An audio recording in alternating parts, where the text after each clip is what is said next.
का धर ध्यान रे मन आत्म का धर ध्यान आत्म का धर ध्यान रे मन आत्म का धर ध्यान। लाइट जला लाइट भले भले।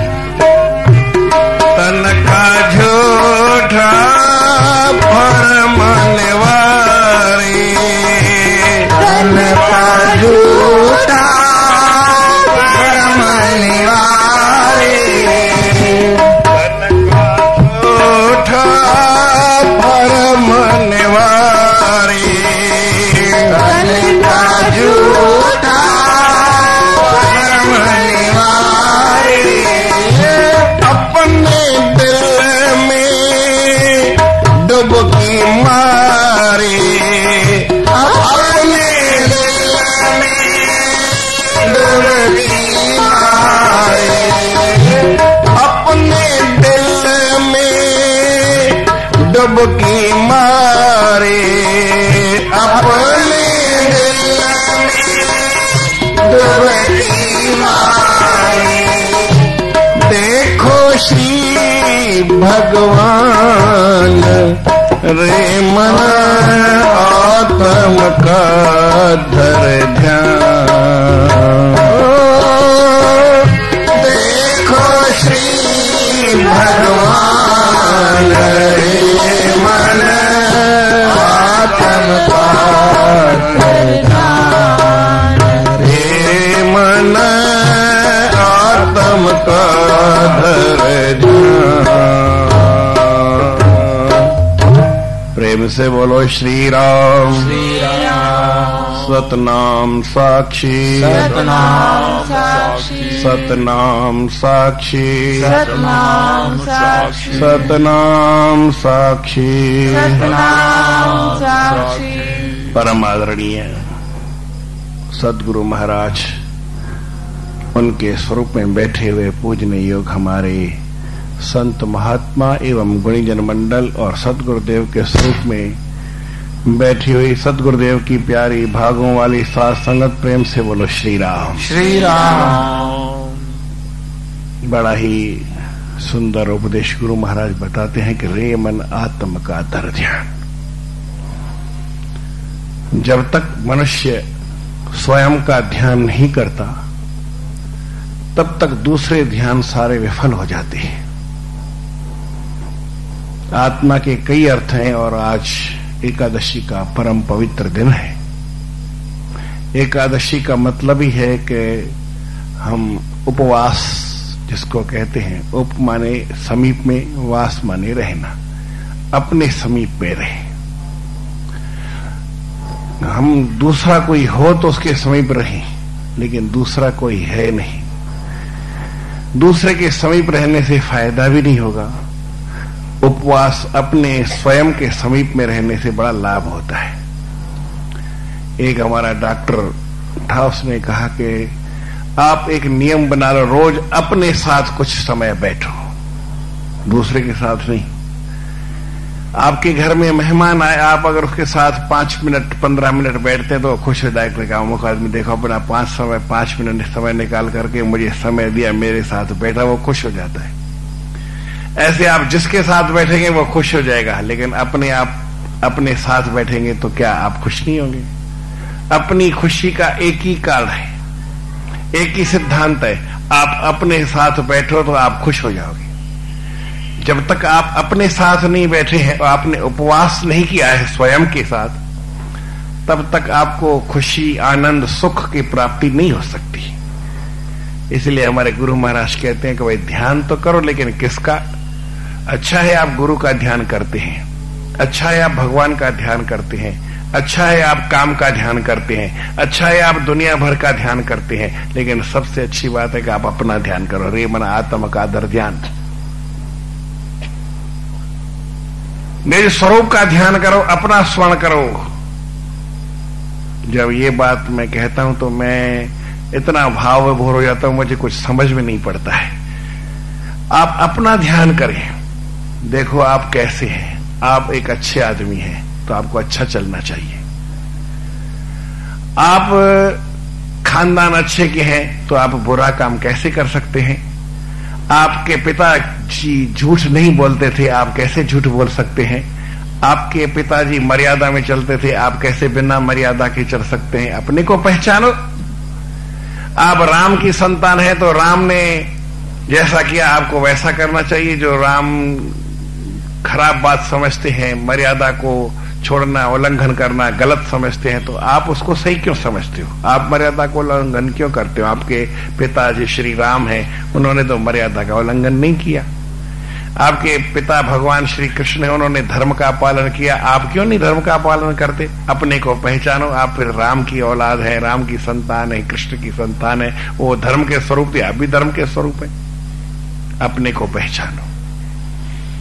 आप एक अच्छे देश के रहने वाले हैं, आप अपने देश को सुंदर बनाते हैं, आप अच्छे भारतीय हैं तो अच्छे काम करो। मैं तो इतना कि हमारे को अगर थोड़ी सी समझ आ जाए, एक छोटी लड़की है, उसको मैं कहता हूं जब कोई मस्ती करती है तो उसके घर में माँ बाप या उसको बच्चे से कहते हैं कि बेटी तू अच्छी है, अभी मस्ती मत कर। तो अगर उसको मस्ती नहीं करनी होती है तो क्या बोलती है कि मैं अच्छी हूं, मैं मस्ती नहीं करूंगी। फिर जब उसको मस्ती करनी होती है, खटपट करनी होती है, चंचलता करनी, तो वो क्या बोलती है कि मैं अच्छी नहीं हूं, मस्ती करती है। अच्छी नहीं है इसलिए मस्ती करती है, अच्छी है इसलिए मस्ती नहीं करती है। आप अच्छे हैं इसलिए अच्छा चलते हैं, और अच्छे नहीं है इसका मतलब अच्छा नहीं चलते हैं। अपने को पहचानो।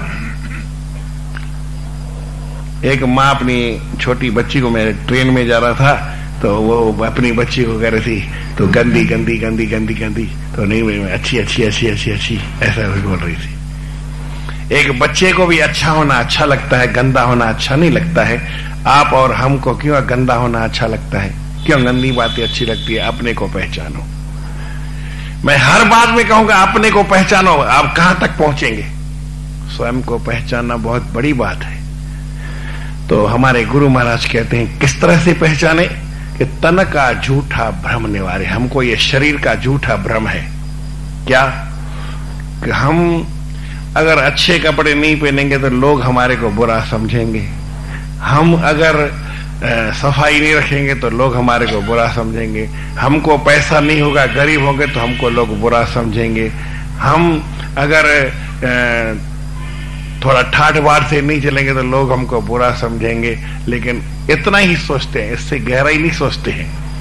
सोच सकते हैं कि हम अगर झूठ बोलेंगे तो लोग हमको क्या समझेंगे, हम अगर असत्य पे चलेंगे तो लोग हमको क्या समझेंगे, हम अगर कोई पाप करेंगे तो लोग हमको क्या समझेंगे, हम अगर गाली किसी को देंगे तो लोग क्या समझेंगे, हम किसी की बुराई करेंगे तो लोग क्या समझेंगे। इस बात को हम नहीं समझते। अच्छा कपड़ा पहना इसको अच्छा कहते हैं। आप बताओ कि तन की अच्छाई, आपने साबुन लगा लिया, सेंट लगा ली, क्रीम लगा लिए, पाउडर लगा लिए और अपने शरीर को सुंदर बना दिया, सुंदर सुंदर रेशमी वस्त्र पहन लिए, तो क्या आप अच्छे हो जाएंगे? गाली देते रहो, किसी का बुरा करते रहो, गंदे काम करते रहो।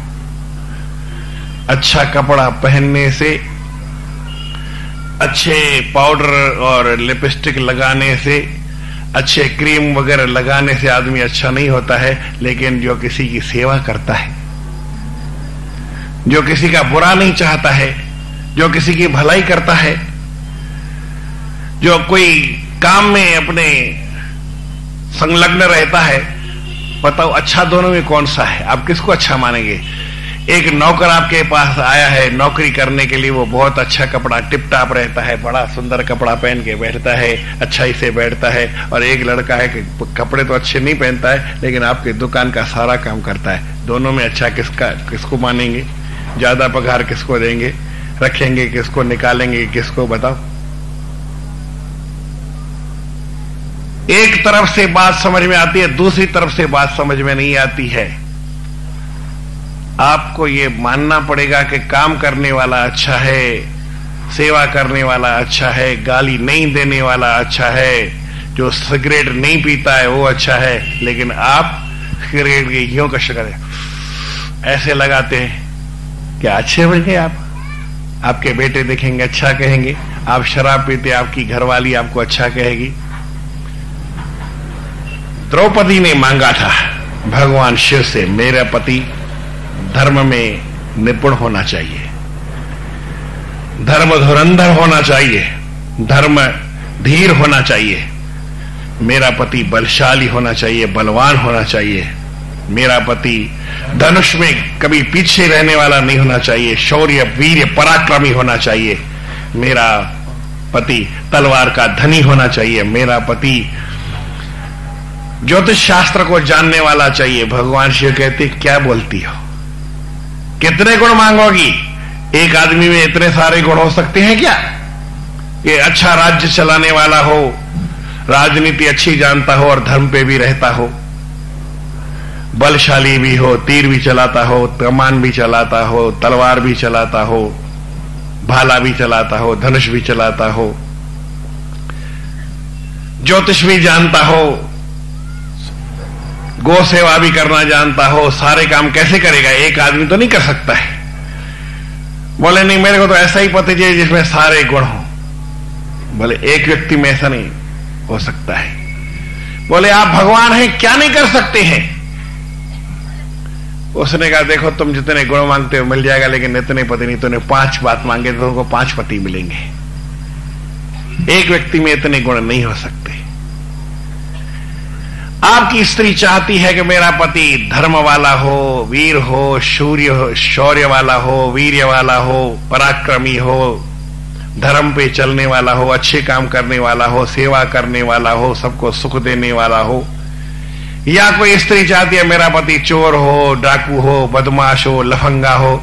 ऐसा कौन स्त्री चाहेगी?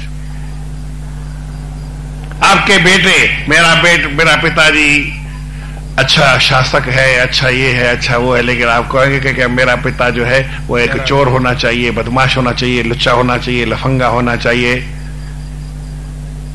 समाज का बुरा करने वाला होना चाहिए, समाज को डुबोने वाला चाहिए, ऐसा मेरा पिता चाहिए। कौन बेटा चाहेगा? अरे आपका बेटा चाहता है मेरा पिता इतना अच्छा हो कि उसके गुणों को मैं बखान कर सकूं, मुझे भी गर्व हो कि मेरा ऐसा पिता है। स्त्री भी चाहती है कि मुझे गर्व हो ऐसा मेरा पति है। फिर आप ये गंदी बातें, बुराई क्यों करते हैं? अपने आप को पहचानो, आत्म राम पूछा। परंतु स्वार्थ है शरीर तक। इस शरीर का अहंकार छोड़ दो तो फिर आप कभी झूठ नहीं बोल सकते, कभी बुराई नहीं कर सकते, किसी का खराब नहीं सोच सकते, कभी गलत रास्ता अपना नहीं सकते, क्योंकि शरीर का आपको मोह है ही नहीं। क्योंकि शरीर यही छोड़ जाएंगे। आपका ये 5 तत्व का पिंजरा, जामे पंछी प्राणी है, प्राण है, यही आपके साथ रहने वाला नहीं है, यही आपको छोड़ के चला जाएगा। तो जब शरीर नहीं रहेगा तो करोड़पति, आज करोड़पति जरूर है, लेकिन शरीर छोड़ने के बाद वो कितना पति है? एक पूरे दुर्विश्व का एक मालिक है, पूरी दुनिया का एक मालिक है, लेकिन जब तक शरीर है, यूएनओ का चेयरमैन है बड़ा, और जब शरीर छोड़ दिया फिर कौन है? आपने किसी से करोड़ रुपया लिया है, आप करोड़ रुपए के कर्जदार है, लेकिन शरीर छोड़ दिया फिर कितने के कर्जदार है? ये सारे जितने नाते जग के सिद्धि सत, वो सब तन का नाता है, ये शरीर का नाता है। शरीर का अभिमान झूठा तन का भरम निवारे, अपने दिल में डुबकी मारे। अपने दिल के अंदर एक डुबकी लगाओ। कैसे? भगवान श्री कृष्ण कहते हैं कि हर एक आदमी के मन में वो परमात्मा रहता है, अर्थात मैं सबके रहता हूं। ईश्वर सर्वभूतानां हृदयेषु तिष्ठति, ब्राह्मयन सर्वभूतानि यंत्रारूढ़ानि माया। ईश्वर सब लोगों के हृदय में बैठा हुआ है और सबको चला रहा है। जिस तरह से यंत्र से कोई अंदर मशीन होती है तो उससे वो पूरा ढांचा चलता है, उसी तरह से मैं किसी के अंदर बैठ करके, हृदय के अंदर बैठ करके सबको चला रहा हूं। उमा दारु यो शितकी नाही सबहे नचावत राम गुसाई। भगवान शिव पार्वती से कहते हैं कि भगवान राम सबको नचा रहे हैं, जिस तरह से एक पुतली वाला जो लकड़ी की पुतलियों का खेल दिखाता है, वो लकड़ी की पुतलियों को जिस तरह से नचाना चाहे, उसके हाथ में धागा रहता है, वो जिस तरह से नचाना चाहे नचाता है। तो इसकी हमारी सबकी डोर उस परमात्मा प्रभु श्री राम के हाथ में है। वो सबको जैसा जिसको नचाना चाहता है वैसा वो नाचता है।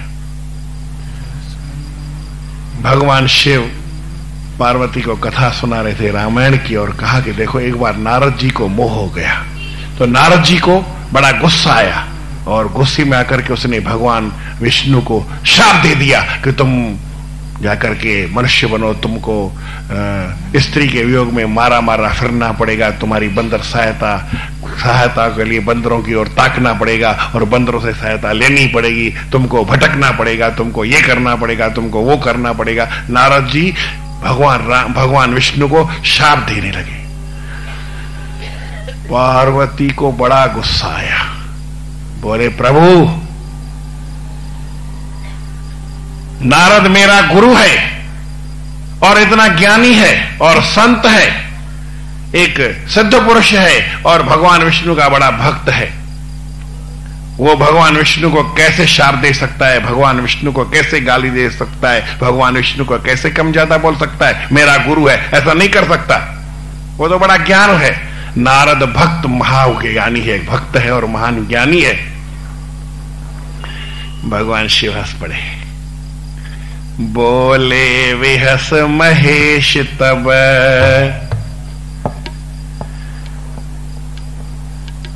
कोई ज्ञानी न मूढ़, जेहि जस जब रघुपति करत सो तत्छिन तस होय, ज्ञानी मूढ़ न कोय। बोले विहस महेश तब ज्ञानी मूढ़ न कोय, जेहि जब जस रघुपति करत सो तत्क्षण तस होय।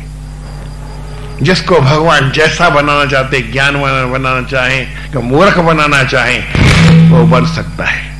हमारे गुरु महाराज भगवान से प्रार्थना करते हैं, प्रभु आप मुझे 1000 ज्ञानवानों के बीच में मूर्ख बना दो और 1000 मूर्खों के बीच ज्ञानवान बना दो, परंतु ऐसी कृपा करना, चाहे मूर्ख हूं चाहे ज्ञान हूं, आपका नाम मेरे मन से भूलना नहीं चाहिए, इतनी मेरे ऊपर कृपा करो।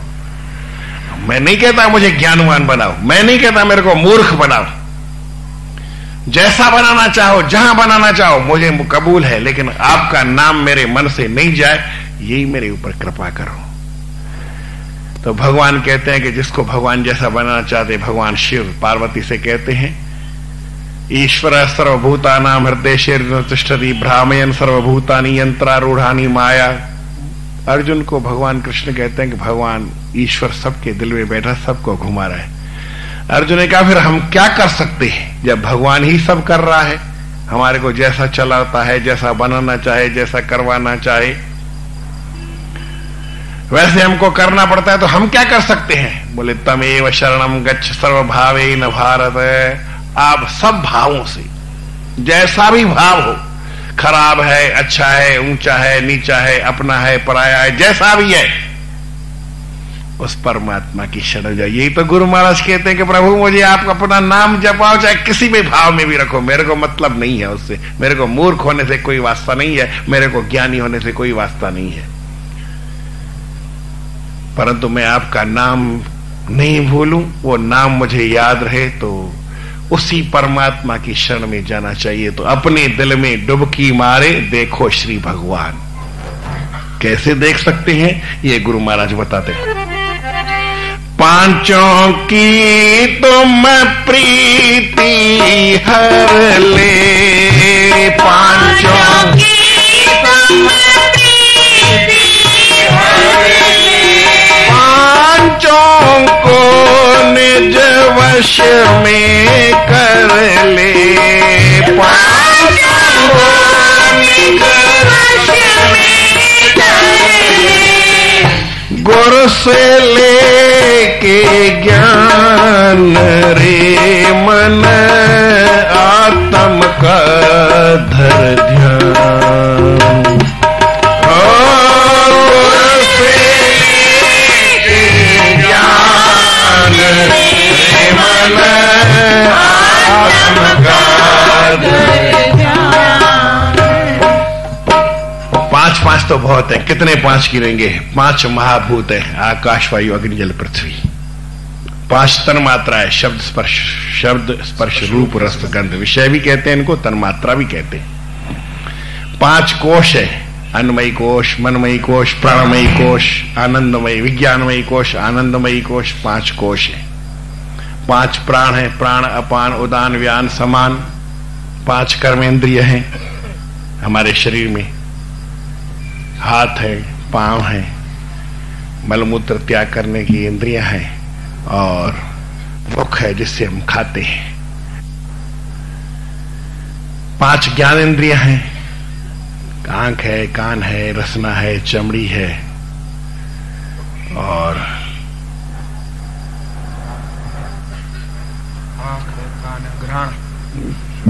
आंख है, कान है, नाक है, रसना है, चमड़ी है।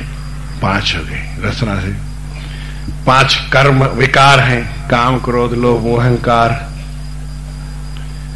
5 यम हैं, 5 नियम हैं, 5 देव हैं।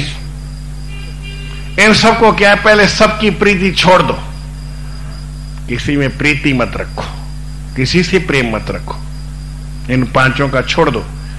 काम से प्रेम मत रखो, क्रोध से नहीं रखो, विकार हैं। 5 हमारी ज्ञान इंद्रियां, इनसे प्रेम रखो। 5 विषय हैं, इनसे प्रेम नहीं रखो, शब्द से प्रेम नहीं, स्पर्श से प्रेम नहीं। 5 विषयों में फंसो नहीं।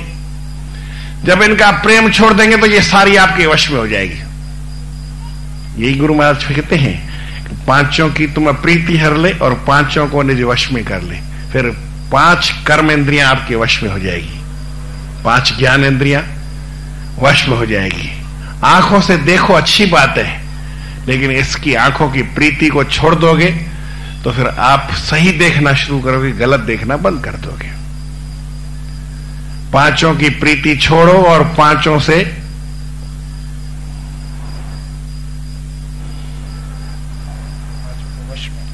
पांचों को अपने वश में करो। 5 आपके वश में हो जाएंगे। जितने भी 5 मैंने गिनाए हैं, ये सब आपके वश में हो जाएंगे। 5 महाभूत, आकाश आपके वश में हो जाएगा, अग्नि वायु जल पृथ्वी सब आपके वश में हो जाएंगे। शब्द स्पर्श रूप रस गंध आपके वश में हो जाएंगे। हर कोश के ऊपर, अन्नमयी कोश के ऊपर, मनमयी प्राण आनंद विज्ञान सबके ऊपर आपका कंट्रोल रहेगा। 5 प्राण आपके वश में चलेंगे, जैसा चाहेंगे वैसा चलेंगे। प्राण अपान उदान, पर इनकी प्रीति छोड़नी पड़ेगी, तब वही आपके वश में हो जाएंगे। ये कैसे होगा? गुरु से लेके ज्ञान, गुरु से ज्ञान लेके और इनको अपने वश में कर लो। बैठ अकेला चिंतन करिए, बैठ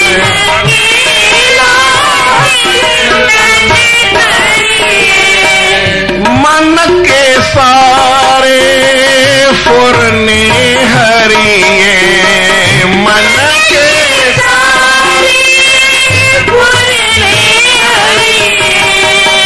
अपना आप पहचान रे मन, आत्म का धर ध्यान। अपना आप पहचान रे मन, आत्म का धर ध्यान। गुरु महाराज कहते हैं अकेला बैठो। अकेला किसको कहते हैं? कोई संकल्प ना हो। हम अकेला क्या समझते हैं कि आप सब नहीं हो, मैं अकेला बैठा रहूं। अगर मन में तो हमारे आंधी चल रही है, तूफान चल रहे हैं, लाखों तरह के तूफान चल रहे हैं। नहीं, मन में कोई फुरना ना हो। अकेले का मतलब केवल वो परमात्मा रहे, हम ना रहे। अपने आप को परमात्मा में, गुरु की मूर्ति में गुम कर दो। अगर आप और गुरु भी रह गए, आपने अपने को गुरु में लीन कर दिया, तब भी वो कबीर साहब जी कहते हैं कि तन दिया तो अच्छा किया, मन दिया तो अच्छा किया, लागा गुरु की सेव, अच्छा किया गुरु की सेवा में लग गए। पर जब कहे कि मैं दिया, जगह मैंने अपने गुरु को अपने गुरु में लीन कर दिया, कह दिया, तो इसका मतलब लीन नहीं किया, अभी अभिमान रखा है। तब तो तकलीफ बात ही बात हो जाएगी। ऐसा नहीं, अकेले का मतलब केवल वो गुरु ही रहे, परमात्मा रहे, हम ना रहे। जब तक बीज बीज रहता है तब तक उससे कोई जरा सा जो अंकुर निकलता है वो नहीं निकलेगा। जब वो अपने को थोड़ा थोड़ा सा लीन करेगा, अंकुर निकलता जाएगा, अपने को लीन करता जाएगा, अंकुरित होता जाएगा और लीन करता जाएगा। लीन होते होते अपने को खत्म कर दे, वो अंकुर रह जाता है, बीज खत्म हो जाता है।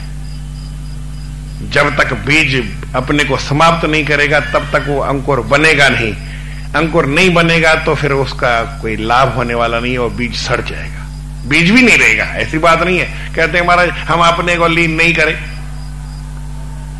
क्यों अपने को लीन करें? सवेरे के सत्संग में और शाम के सत्संग में फर्क होता है। कई भक्त कहते हैं हम भक्ति करते रहे। अरे कहां तक करते रहोगे? बेटा क्या बेटा ही बना रहेगा? भक्ति करते करते आप अपने को लीन कर दो, परमात्मा रहे, आप ना रहो। बोले नहीं नहीं, हमको तो ऐसी भक्ति नहीं, हम तो भगवान की भक्ति करते रहे। बोले ऐसा नहीं, फिर आप भी नहीं रहेंगे। आपको अपने को मिटाना ही पड़ेगा। अगर स्वयं मिटाते अच्छी बात है, नहीं तो आप समूल नाश हो जाएंगे, मालूम नहीं पड़ेगा। बीज क्या रह सकता है हमेशा? कोई बीज आज तक रहा है, भले उससे अंकुर हुआ या न हुआ, वो पेड़ बना या नहीं बना, लेकिन कोई बीज दिखाओ मेरे को। अरे बीज को तो वैसे ही सड़ना है, वैसे ही मरना है, लेकिन अपने को उस अंकुर के रूप में परिणित करके लीन हो जाए तो अच्छी बात है। ऐसे सड़ जाए तो कोई लाभ नहीं होता है। ये तन कांची तू बड़ी, गुरु हीरा की खान, और शीश दिए जे हरि मिले, गुरु मिले तो भी सस्ता जान। ये अच्छी बात है।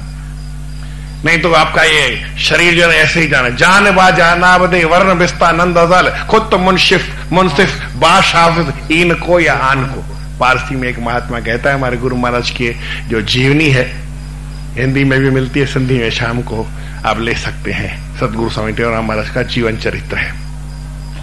उसमें एक बात कहते हैं कि आपका ये जान बा जानाबदे, ये शरीर जान है, ये लोगों के कल्याण में लगा दो, सेवा में लगा दो। अपने शरीर को, अपने तन को, अपने प्राणों को, अपने धन को परमार्थ में लगा दो, सेवा में लगा दो।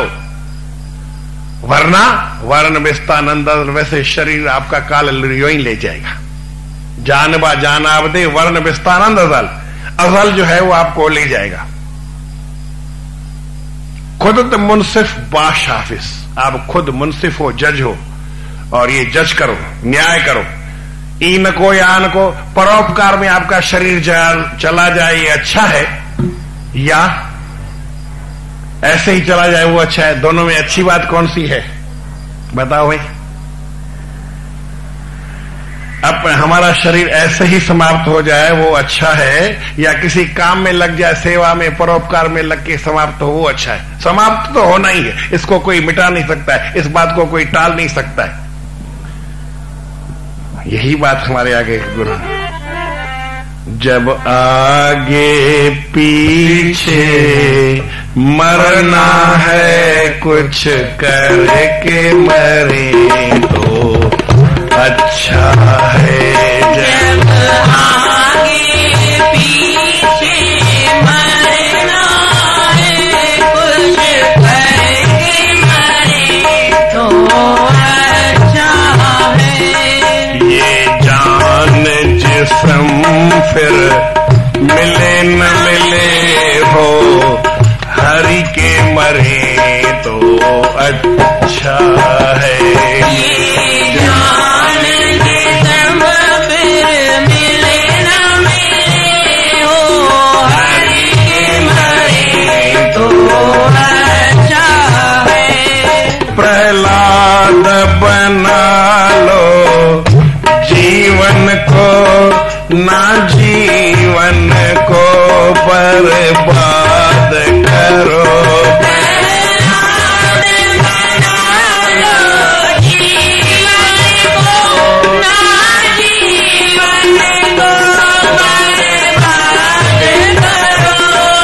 जब काल का हार खड़ा सिर पर, कुछ डर के मरे तो अच्छा है।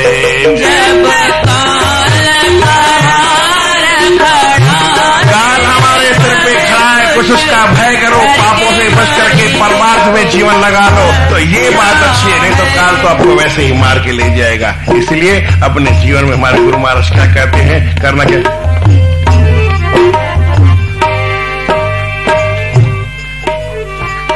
कहते हूँ सब संसार तोड़े,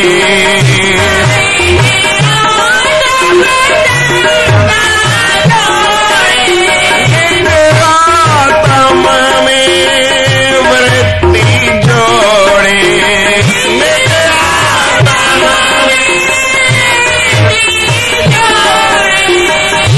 पाओ पद निर्वाण रे मन आत्म का दर्जा,